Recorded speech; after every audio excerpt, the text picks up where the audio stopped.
ராமநாதபுரம் மாவட்டம் மருது சகோதரர்கள் மருதநாயகம் உள்ளிட்ட ஒரு வீர திலகமிட்ட ஒரு மண்ணாக இருந்தது. சுகேஷ் சாரோட முயற்சியால் இன்று அரசு பணியில் தீர திலகமிடும் மண்ணாக இது மாறிட்டு இருக்கு.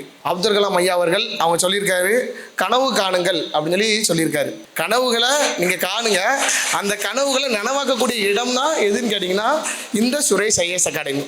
உங்களுக்கு எது தேவையில்லாத விஷயமா இருக்கோ அதை நீங்கள் ஃபஸ்ட்டு தெரிஞ்சுக்கணும், எது தேவையில்லாதது அப்படின்னு சொல்லிட்டு. பொதுவாக பார்த்தீங்க அப்படின்னா குரங்குகளை எப்படி காடுகள்லேருந்து பிடிக்கிறாங்க அப்படின்னு சொல்லி ஒரு கதை ஒன்று உண்டு. ரொம்ப வெயிட்டாக இருக்கக்கூடிய மண்பானைகள் என்ன பண்ணிடுவாங்க அப்படின்னா ஒரு இடத்துல வச்சுருவாங்க. அந்த மண்பானையை குரங்குகளால் தூக்க முடியாத அளவுக்கு வெயிட்டாக இருக்குமா. அது உள்ள என்ன பண்ணிடுவாங்க அப்படின்னா குரங்குகள் சாப்பிடக்கூடிய ஐட்டம் எல்லாத்தையும் என்ன பண்ணியிருப்பாங்க அப்படின்னா அதுக்குள்ளே போட்டு வச்சுருப்பாங்களாம். அந்த குரங்கு என்ன பண்ணுமா, அப்படியே வந்து உள்ள கையை விட்டு என்ன பண்ணுவோம் அப்படின்னா அந்த பொருளை எடுத்துருமா. பொருளை உள்ள கையை விட்டு எடுத்துட்டு அந்த பொருளோட சேர்ந்து அதால் என்ன பண்ண முடியாது அப்படின்னா வெளியே கையை எடுக்க முடியாது. சின்ன ஒரு வாயில் தான் அது உள்ள இருக்கும், அது வழியே வெளியே எடுக்க முடியாது. அந்த குரங்கு என்ன பண்ணுன்னு கேட்டிங்கன்னா அதை பிடிச்சி இழுன்னு இழுக்கும், அதெல்லாம் வெளியே வர முடியாது. அப்படியே அதை பொருளையே பிடிச்சிக்கிட்டே இருக்கும். கடைசி என்ன ஆயிருன்னு கேட்டிங்கன்னா வந்து பிடிபட்டுரும்.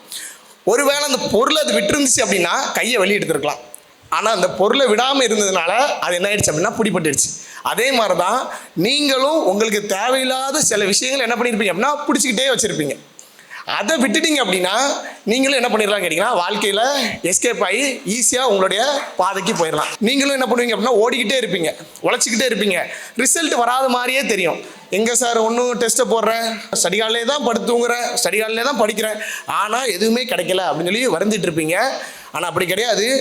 உங்களுக்கு உண்மையாக நீங்கள் உழைச்சிக்கிட்டே இருந்தீங்க அப்படின்னா அது எவ்வளவு காலம் ஆனாலும் சரி அது கண்டிப்பாக உங்கள் கையில் என்ன ஆகணும் வந்து சேரும். போராட்ட குணம் நமக்கு வேணும், விடாப்புடியாக இருக்கணும். நமக்கு தேவைங்க என்னன்னு கேட்டிங்கன்னா அரசு வேலை தான்.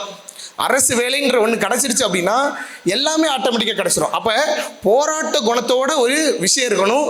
விட்டு கொடுக்கக்கூடிய மனப்பான்மை நம்மளுடைய அரசாங்க பணிகளில் இருக்கவே கூடாது. அழுகிறதுன்றது ஒரு முக்கியமான ஒரு உணர்ச்சி பூர்வமான ஒரு ஃபீலிங். அதுலேயே 2 வகையான கண்ணீர் இருக்குது. பொதுவாக நான் ஒரு புக்கில் படிக்கும்போது தெரிஞ்சுக்கிட்டேன். 2 கண்ணீர் சொல்கிறாங்க. ஒன்று என்னன்னு கேட்டிங்கன்னா நம்மளுடைய சோகத்தில் வரக்கூடிய சோக கண்ணீர் அப்படின்னு சொல்லி சொல்கிறாங்க. இன்னொன்று ஆனந்த கண்ணீர் அப்படின்னு சொல்லி சொல்கிறாங்க.